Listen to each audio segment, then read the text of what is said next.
जितने भी power star Pawan Singh के फैंस इस वीडियो को देख रहे हैं, एक बहुत ही बड़ा अपडेट निकल के सामने आ रहा है दोस्तों। जैसा कि आप लोगों को पता होगा, लगातार न्यूज़ में पवन सिंह का इंटरव्यू चल रहा है। वैसे तो पवन सिंह इंटरव्यू से बहुत दूर भागते हैं, जल्दी इंटरव्यू नहीं देते हैं, लेकिन जब से वो तैयारी कर लिए हैं चुनाव लड़ने का, तब से वो लगातार इंटरव्यू दे रहे हैं। कल भी, परसों भी, कुछ दिन पहले भी, कुछ महीना पहले भी लगातार उनका इंटरव्यू आ रहा है। और हर इंटरव्यू में एक ही बात कह रहे हैं वो कि 2024 का चुनाव वो ज़रूर लड़ेंगे। अभी हालिया इंटरव्यू दिए हैं कल एक न्यूज़ वाले को, और उस न्यूज़ वाले को इंटरव्यू में उन्होंने साफ कर दिया है कि 24 में वो चुनाव लड़ेंगे, चाहे किसी भी पार्टी से लड़ें, भाजपा से लड़ें, जदयू से लड़ें, कांग्रेस से लड़ें, और चाहे निर्दलीय लड़े, मतलब कि बिना किसी पार्टी के ऐसे ही माने खड़ा हो जाए, लेकिन चुनाव ज़रूर लड़ेंगे। और तमन्ना उनका यही है कि वो आरा से चुनाव लड़ें, कि आरा उनका घर है और आरा से वो चुनाव लड़े, वो यही चाहते हैं, उनका इच्छा यही है। लेकिन अगर कोई पार्टी उनको सीट देता है, तो कहीं से भी अगर सीट देता है भाजपा, चाहे कोई भी पार्टी कहीं से भी अगर सीट देता है, तो वो वहाँ से भी चुनाव लड़ने को तैयार है। लेकिन उनका इच्छा यही है कि वो आरा से चुनाव लड़े। लेकिन आरा से ये संभव नहीं है कि वो भाजपा से चुनाव लड़ पाएंगे, क्योंकि आरा के जो मौजूदा सांसद हैं श्री RK सिंह जी, तो उनके सामने पवन सिंह हो या कोई भी हो, कोई मतलब नहीं है। आरा का जनता ही नहीं चाहता है कि आरा का जनता ही नहीं चाहता है कि RK सिंह के अलावा कोई दूसरा यहाँ से खड़ा हो और दूसरा कोई आरा से सांसद बने।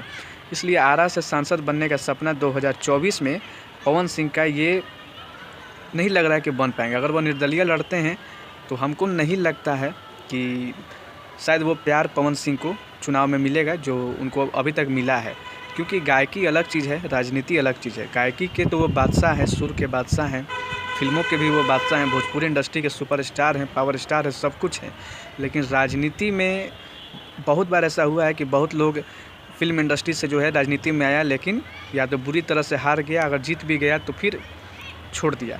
विनोद खन्ना हो, धर्मेंद्र हो, अमिताभ बच्चन हो, गोविंदा हो, बहुत सारे ऐसे कलाकार रहे हैं जिनको राजनीति पसंद नहीं आया। भले पवन सिंह जी का इच्छा है कि वो आरा से सांसद बने या सांसद बने, कहीं से भी सांसद बने, लेकिन हमको नहीं लगता कि अगर आरा से वो चुनाव लड़ते हैं, और किसी दूसरी पार्टी से तो और भी मुश्किल है। अगर भाजपा से मिलता है टिकट तो हो सकता है कि वो चुनाव जीतेंगे, लेकिन अगर किसी और पार्टी से लड़ते हैं तो फिर तो बहुत ही मुश्किल है। लेकिन भाजपा अगर कहीं और से सीट देती है पवन सिंह जी को, तो ये है कि वहाँ से जीत सकते हैं, क्योंकि आरा से RK सिंह का अभी कोई टक्कर में नहीं है। बाकी देखिए इस पर क्या होता है। पवन सिंह तो मैंने भैया एकदम कमर कस लिए हैं कि 2024 में कुछ भी हो जाएगा, लेकिन हमको चुनाव लड़ना है तो लड़ना है, ये एकदम चाहे कोई भी हाल में, लेकिन लड़ना है। उनका बहुत दिन से तमन्ना है।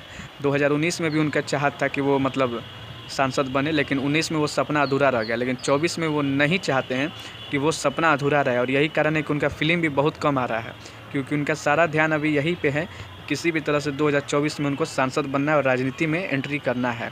बाकी देखिए, ये तो आने वाला समय ही बताएगा कि क्या होता है। पावर स्टार पवन सिंह का ये सपना पूरा होता है कि नहीं होता है, ये तो आने वाला समय ही बताएगा। बाकी हर कोई चाहता है, जो पवन सिंह के फ़ैन है वो तो बिल्कुल चाहते हैं कि पवन सिंह राजनीति में भी आएँ, और जैसे हर सिंगिंग में और फिल्म में जो नाम कमाए हैं, जो गर्दा उड़ाए हैं, वो गर्दा राजनीति में भी उड़ाएँ। बाकी इस पर आप लोगों का क्या कहना है, आप लोग कमेंट करके बताइएगा ज़रूर। और जितने भी पवन सिंह के फ़ैन हैं, अगर अभी तक चैनल को सब्सक्राइब नहीं किए तो चैनल को सब्सक्राइब कीजिएगा, सब वीडियो मिलेगा। बस चैनल को सब्सक्राइब कीजिए, पवन सिंह से रिलेटेड बहुत सारा वीडियो मिलेगा। अभी तो धीरे धीरे फिल्म आने वाला है पावर स्टार पवन सिंह का, बहुत सारा लाइन टू लाइन। सबसे पहले जियो मेरी जान आने वाला है, तो सब चीज़ का अपडेट आपको मिलता रहेगा। तो उसके लिए चैनल को सब्सक्राइब जरूर कर देना, ठीक है, और वीडियो को लाइक कर देना और वीडियो को शेयर जरूर करना। चलिए मिलते हैं नेक्स्ट वीडियो में, तब तक के लिए जय हिंद, जय भारत।